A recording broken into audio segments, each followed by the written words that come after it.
बड़े डैम के बारे में आपका क्या मानना है? देखिए,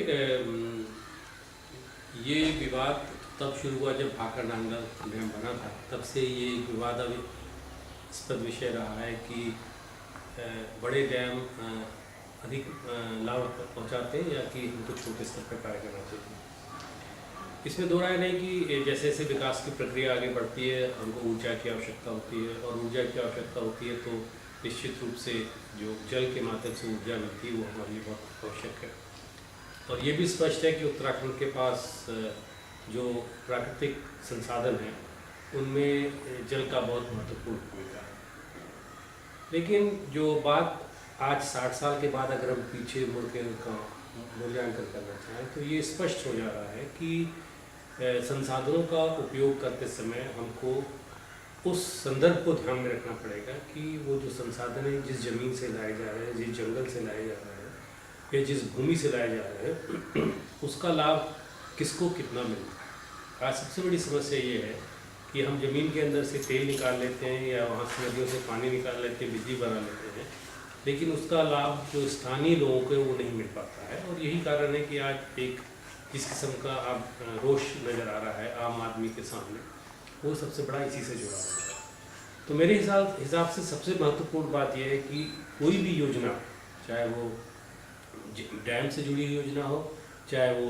इंडस्ट्री से जुड़ी योजना हो जिसमें हम फ्री ट्रेड जोन इत्यादि बनाते हैं, जब तक उसमें भागीदारी लोकल लोगों की नहीं होगी तब तक वो अपने आप में विकास की पूरी भूमिका नहीं निभा पाएगी। और यही बात लगभग उत्तराखंड में डैम्स को लेकर के भी है। यहाँ पे आक्रोश ये है कि डैम तो बन जाता है, उसके बाद निश्चित रूप से डिसलोकेशन होता है। डिसलोकेशन होने के बाद कुछ लोगों को तो जिनकी पहुँच या थोड़ी जान पहचान है या किन्हीं कारणों से उनको मुआवजा मिल जाता है, लेकिन एक आम स्तर पर जो विस्थापन होता है उसका सही तरह से उसकी दोबारा रिहेबिलिटेशन नहीं हो पाता। तो ये इसकी वजह से आज उत्तराखंड में एक किस्म से ये कहा जा सकता है कि लोगों के अंदर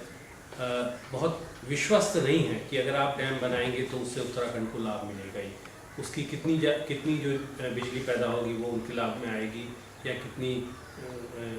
उत्तराखंड के बाहर चली जाएगी। तो सवाल मेरे ख्याल से आज ये हो गया है कि कोई भी परियोजना हम चलाएं, चाहे वो छोटी या बड़ी, उसको लेकर के जब तक क्रेडिबिलिटी नहीं होगी तब तक आम जनता को एक आक्रोश बना रहता है, आशंका बनी रहती है, जिसको एक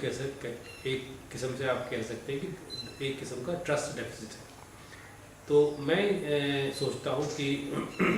इस बहस में जब हम ये चर्चा करते हैं ये बहुत आवश्यक है कि उसमें ये